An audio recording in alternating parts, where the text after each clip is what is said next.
कल हमने एक वीडियो बनाया था और उस वीडियो में तुम लोगों से कहा भी था कि जब भी तुम किसी भी एग्ज़ाम की तैयारी करो एक माइंडसेट के साथ करो कि तुम अगर सही हो तो किसी की सुनो मत।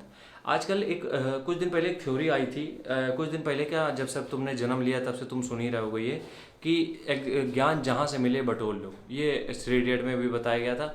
हमें इस लाइन से बिल्कुल दिक्कत है और बहुत ज़्यादा दिक्कत है, क्योंकि होता क्या है कि तुम्हें हर किसी से ज्ञान लेने की ज़रूरत है नहीं।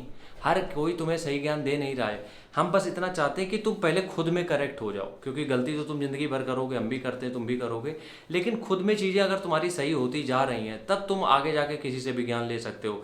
लेकिन जब तुम खुद में ही इनकरेक्ट हो, समझना मेरी बात को, अगर तुम खुद की चीज़ों में 100% श्योर नहीं हो और खुद की चीज़ें ही तुम्हें परेशान कर रही हैं, तब यकीन मानो तुम ये चीज़ें नहीं कह सकते हो कि तुम्हें सबसे ज्ञान लेना चाहिए। क्यों?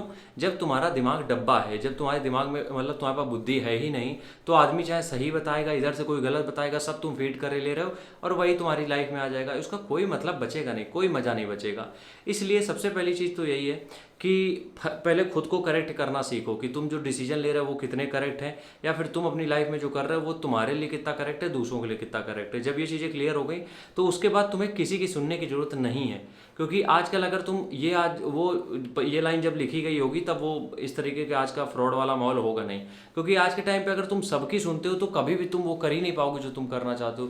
क्योंकि आज के टाइम पे एक बात सच है कि अगर कोई सामने से तुमसे कह भी रहा है यार कि हम दिल से चाहते हैं कि तुम ये कर लो, वो यकीनन नहीं चाहता है। वो सिर्फ तुम्हें दिखाने की कोशिश कर रहा है कि वो तुम्हारे साथ है, वो सिर्फ शो ऑफ है और कुछ नहीं है। तो आज के टाइम पे कोई तुम्हारा ना तो भला चाह रहा है और ना ही चाह रहा है कि कोई तुम ग्रो करो, कि इस तरीके का माहौल आजकल है ही नहीं। इसलिए इस लाइन को बिल्कुल हम इग्नोर करना चाहते हैं कि तुम्हें अगर किसी एग्ज़ाम की तैयारी करनी है या जो भी करना है तो तुम सबसे राय ले लो। नहीं, सबसे राय नहीं लेनी है। गुरु सिर्फ एक होना चाहिए बस। सबसे मेन बात ये होती है कि कुछ एक टीचर होते हैं पढ़ाने वाले, हम यहाँ पे गुरु की बात कर रहे हैं। मतलब पढ़ाने वाले वो तो हो गए टीचर, गुरु मेंटोर हो गए जो तुम्हें ओवरऑल तुम्हें ग्रो करने में मदद करते हैं, मतलब तुम्हारी ओवरऑल ग्रोथ को बढ़ाते हैं। तो इस वजह से तुम्हें इस चीज़ को थोड़ा सा तुम समझ लोगे तो मज़ा आ जाएगा कि अगर तुम अपने दिमाग से बिल्कुल मंदबुद्धि हो तो तुम सबसे ज्ञान नहीं ले सकते हो। और जब तुम सबसे ज्ञान ले रहे हो इसके मतलब तुम्हारा कोई इनपुट आउटपुट है नहीं तुम्हारी लाइफ में, तुम्हारा खुद का।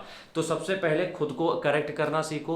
जब तुम्हें एक बार ये पता चल गया है जो चीज़ें तुम कर रहे हो वो तुम्हारे लिए सही है, या फिर जो चीज़ें तुम कर रहे हो वो सही ट्रैक पे है, जो काम तुम कर रहे हो वो वाकई में बहुत बेहतरीन काम है, तब तुम्हें किसी की सुनने की ज़रूरत कतई नहीं है। तुम्हें किसी की सुनने की कोई ज़रूरत नहीं है। तुम जो कर रहे हो वो करते जाओ, भगवान ऊपर साथ देगा। बिल्कुल, जब तुम करेक्ट हो ऊपर वाला भी फुल सपोर्ट में आ जाता है। और जब तुम सबसे ज्ञान लेने लग जाते हो तो वो भी कंफ्यूज हो जाता है कि इसको क्या राय दें, 36 जगह से ज्ञान ले रहा है। ठीक है, तो 36 जगह से राय नहीं लेनी है, और जब तुम सही हो तब तो किसी और से लेनी भी नहीं है। ठीक है, राम राम, जय हिंद।